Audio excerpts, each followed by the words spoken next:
Hi guys, मैं advocate Megha Upadhyay from Punjab and Haryana High Court Chandigarh. Today my topic is Railway Claim Tribunal Act 1987, means in short form RCT claims. अब RCT में means railway claims tribunal में दो type की claims बनते हैं। Number एक, गलती किसी की भी हो, रेलवे में अगर दुर्घटना हुई है तो रिकवरी बनती है या नहीं बनती है। दूसरा क्लेम बनता है बिना टिकट के अगर रेलवे में सफर कर रहे हैं देन कोई हादसा हो जाता है तब कोई क्लेम बनता है या नहीं बनता है। तो सबसे पहले हमें पता होना चाहिए कि रेल दुर्घटना में जो दावा किया जाता है, जो मुआवजा लेने के लिए, उसमें सबसे पहले आपको क्या करना है। आपको 5 तरह की चीजें करनी है। सबसे पहले कहाँ केस फाइल करना है, दूसरा डॉक्यूमेंट्स आपके कंप्लीट होने चाहिए, तीसरा क्लेम के लिए आपकी पात्रता होनी चाहिए, आप लायबल होने चाहिए, चौथा समय रेखा टाइम लिमिट्स आपकी पूरी होनी चाहिए और पांचवा क्लेम अमाउंट आपका फिक्स होना चाहिए। 9 मई 2018 सुप्रीम कोर्ट ने एक ऑर्डर पास किया union of India versus Reena Devi के केस में। इसमें क्या हुआ था कि सुप्रीम कोर्ट ने साफ ऑर्डर किया है कि कोई भी व्यक्ति यदि रेलवे में यात्रा कर रहा है और उसके साथ रेलवे में यात्रा करते समय कोई हादसा हो जाता है तो रेलवे की लायबिलिटी बनती है उसे क्लेम देने की। अब इसमें सिचुएशन क्या हो सकती है, स्थितियां क्या हो सकती है। इसमें 3 तरह की सिचुएशंस रेलवे क्लेम दे सकता है, जैसे कि या रेलवे से क्लेम मिलेगा अगर 3 तरह की सिचुएशन होगी। नंबर 1, यदि ट्रेन पटरी से उतर गई है तब कंपनसेशन मिलेगा। दूसरी सिचुएशन क्या होगी कि लो लेवल क्रॉसिंग होगी। तीसरी सिचुएशन क्या होगी, टेररिज्म एक्टिविटीज हुई है वो या फिर कोई अटैक हुआ हो तब कंपनसेशन मिलेगा। और इन तीनों ही सिचुएशन में मृत्यु या चोट लग गई है तो लायबिलिटी बनती है। मीन्स इसमें रेलवे की रिस्पॉन्सिबिलिटी बनती है कि वह पीड़ितों को क्लेम दे। बात करते हैं लायबिलिटीज की, किन किन को कंपनसेशन मिलेगा। नंबर 1, यदि आप ट्रेन में सफर कर रहे हैं तब आप कंपनसेशन के योग्य बन जाते हैं जब आपको चोट या मृत्यु हो जाती है। लेकिन आप नॉन लायबल भी हो सकते हैं। और कब हो सकते हैं, किन किन सिचुएशन होते हैं, कौन कौन जिन्हें रेलवे में सफर करते हुए कंपनसेशन नहीं मिलेगा।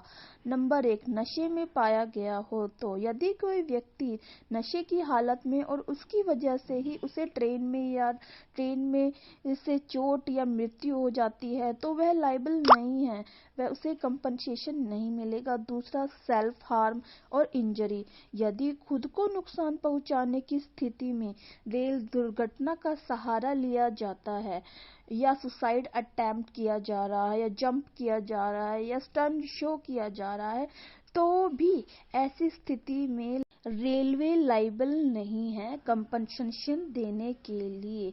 मीन्स कोई लायबिलिटी नहीं बनती है। तीसरा, यदि कोई व्यक्ति पागल हो, इंसेन हो तब भी उसे कंपनसेशन नहीं मिलेगा। इन 3 सिचुएशन में एक्सीडेंट भी होता है तो उसे कंपनसेशन नहीं मिलता है। अब बात करते हैं डॉक्यूमेंट्स की कि कंपनसेशन लेने के लिए आपको क्या क्या डॉक्यूमेंट्स की ज़रूरत होती है। 2 कैटेगरीज होती है। पहली होती है डेथ, जिसमें इंसान मर जाता है। दूसरी होती है इंजरी, जिसमें किसी को गंभीर चोट लग जाती है। तो डेथ की सिचुएशन में क्या क्या डॉक्यूमेंट्स आपके पास होने चाहिए। नंबर 1, पोस्टमार्टम रिपोर्ट्स, जिसे बोलेंगे शॉर्ट फॉर्म में पीआर। दूसरा, आपके पास डेथ सर्टिफिकेट बोलेंगे, जिसे बोलेंगे शॉर्ट फॉर्म में डीसी। तीसरा, रिश्तेदार लीगल हायर होना चाहिए, उसका सर्टिफिकेट होना चाहिए जो भी कंपनसेशन या क्लेम दायर कर रहा है। चौथा, रेलवे में सफर कर रहे इसका सबूत भी होना चाहिए कि आप रेलवे में सफर कर रहे थे, वह व्यक्ति रेलवे में सफर कर रहा था जिसकी मृत्यु हो चुकी है। दूसरी स्थिति है इंजरी, गंभीर चोट। इसमें क्या क्या आपके पास डॉक्यूमेंट्स होना चाहिए। नंबर 1, एफआईआर कॉपी होनी चाहिए फर्स्ट इंफॉर्मेशन रिपोर्ट की। दूसरा MLR होना चाहिए, मेडिकल रिपोर्ट होनी चाहिए, साथ में मेडिकल इंजरी सर्टिफिकेट भी होना चाहिए जिसमें आप पता लगता है कि आपकी बॉडी में कितने % नुकसान हुआ है, उसी के अकॉर्डिंग आपको क्लेम मिलता है। और तीसरा, ट्रेन ट्रैवलिंग प्रूफ डॉक्यूमेंट जरूर होना चाहिए। बात करते हैं रेलवे क्लेम कंपनसेशन अमाउंट की। कंपनसेशन अमाउंट कितना होना चाहिए या कितना होता है? पहले रेलवे डेथ कंपनसेशन जो देती थी वो थी 4 लाख, लेकिन अब ये बढ़कर 8 लाख हो गया है। दूसरा, इंजरी हो गई है तब कितना कंपनसेशन मिलेगा?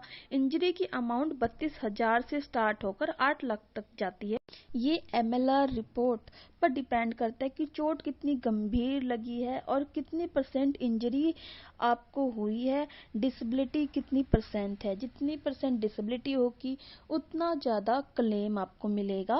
रेलवे ने कुछ फैसिलिटीज भी दी हुई है, जैसे कि accident relief by railway, like यदि डेथ हो जाती है या हो गई है तो तुरंत आपको 15,000 रुपये रिलीफ दिया जाता है रेलवे की तरफ से।